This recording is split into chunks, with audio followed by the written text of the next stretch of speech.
मल्हारराव होळकर म्हणजे पराक्रम, मल्हारराव होळकर म्हणजे सामर्थ्य आणि मल्हारराव होळकर म्हणजे विश्वास. न्यायदर्शक मराठी न्यूजमध्ये आपलं स्वागत. आज आपण ग्रंथोत्सव कार्यालयाच्या मुख्य आयोजकांसोबत काय सांगतात? पहिल्यांदाच सोलापूर जिल्हा ग्रंथालय संघाचा अध्यक्ष झाल्यानंतर मी सोलापूर जिल्हा ग्रंथालय अधिकारी कार्यालय यांना विनंती करून पंढरपूर या ठिकाणी ग्रंथोत्सव कार्यक्रम घेण्यासाठी विनंती केली आणि त्या विनंतीला त्यांनी मान देऊन या ठिकाणी पहिल्यांदाच अध्यक्ष या पदाच्या कारकिर्दीमध्ये या ठिकाणी मोठ्या प्रमाणात ग्रंथोत्सव कार्यक्रम आयोजन केलं. ह्या ग्रंथ महोत्सवाचं आयोजन करण्याच्या पाठीमागला एकच उद्देश की भाषा संवर्धन वाढीस लागण्यासाठी तळागाळातील लोकांना उच्च दर्जाचे आता या ठिकाणी शासकीय ग्रंथ स्टॉल लागलेला आहे. हे पुस्तकं सहजासहजी कुठेही बाहेर उपलब्ध होत नाहीत. अशी शासनाची पुस्तकं प्रत्येक वाचकापर्यंत पोहोचण्यासाठी अशा प्रकारच्या ग्रंथाच्या मार्गातून आपल्याला खरेदीसाठी वाचक वर्गाला संधी उपलब्ध होते. त्यासाठी या ठिकाणी ग्रंथ महोत्सवाचं आयोजन करण्यात आलं.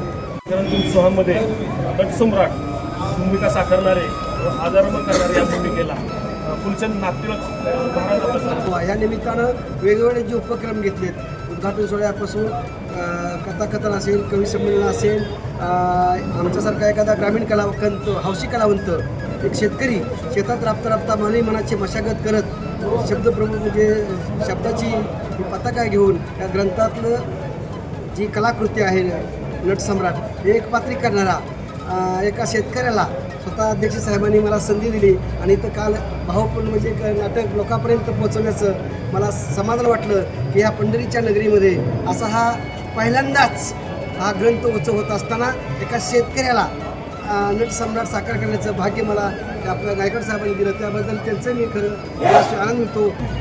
ग्रंथ उत्सव भरला पंढरीच्या नगरी, इथलं पुस्तक घेऊन वाचूया आपण घरी.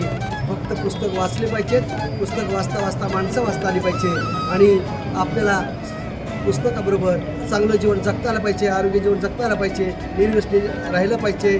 आणि एवढंच नाही तर शब्द जोडता जोडता माणसं जोडून आपलं पुस्तक दुसऱ्याची पुस्तकं आपण वाचली पाहिजेत.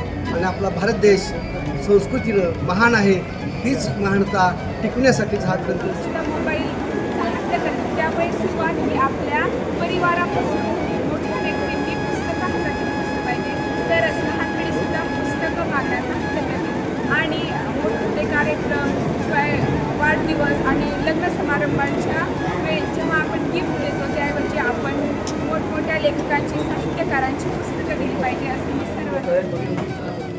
खरं तर मी डॉक्टर हरिकृष्ण भोसले या तालुक्यामधूनच आहे. जिल्हा ग्रंथालय संघ सोलापूर व पंढरपूर तालुका ग्रंथ संघ यांच्या माध्यमातून हे ग्रंथ महोत्सव पंढरपुरामध्ये गेल्या 2 दिवसांपासून चालू आहे. अतिशय वाचकांचा सक्रिय सहभाग आहे.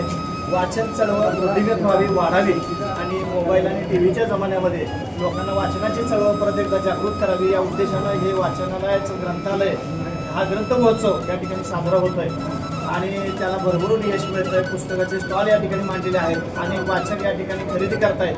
ही खरंच आनंदाची बाब आहे.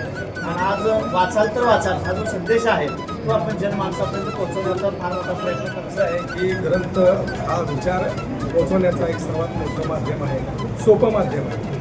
आणि आपले विचार हे कथातून, कादंबऱ्यातून किंवा विविध लेखातून समाजासमोर, जनतेसमोर यावेत यासाठी या माध्यमाचा अतिशय सुंदर उपयोग होतो. सोलापूर जिल्ह्यामध्ये हे ग्रंथसंमेलन मला वाटतं एवढ्या मोठ्या प्रमाणात प्रथमच होत आहे. आणि मी कोण लेखक नाही, मी साधा डॉक्टर आहे.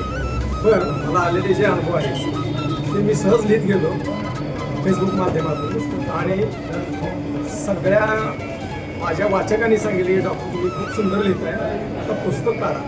मग याचा आम्ही थोडा विचार करून सहज सुचलं म्हणून अशा पद्धतीचे जे काही लेख आले माझ्या आयुष्यामध्ये, जे माझ्या वैद्यकीय क्षेत्रामध्ये आलेले जे अनुभव आहेत ते अनुभव मी यामध्ये रेखाटण्याचा प्रयत्न केलेला आहे. वाटणी या नावाचं काय आज खरं पाहिलं तर वयोवृद्ध माणसांचं खेड्यात असो किंवा शहरात असो ज्येष्ठ नागरिक आहेत त्यांना कुटुंबामध्ये स्थान नाही आणि मुलं आणि सुना यांच्याकडून त्यांची हेळसांड होताना दिसते आणि त्यामुळं त्या लोकांचं धन दौलत पैसा अडका या बाबतीत त्यांच्याकडून काय मिळतं का, मिळत असेल तर त्यांना थोडंसं जपलं जातं आणि ते मिळणार नाही असं म्हटल्यानंतर खरंच वयोवृद्धांचं अतिशय हाल कुटुंबामध्ये होताना दिसतात. त्या दृष्टीनं मी माझी ही वाटणी कथा सादर केलेली आहे.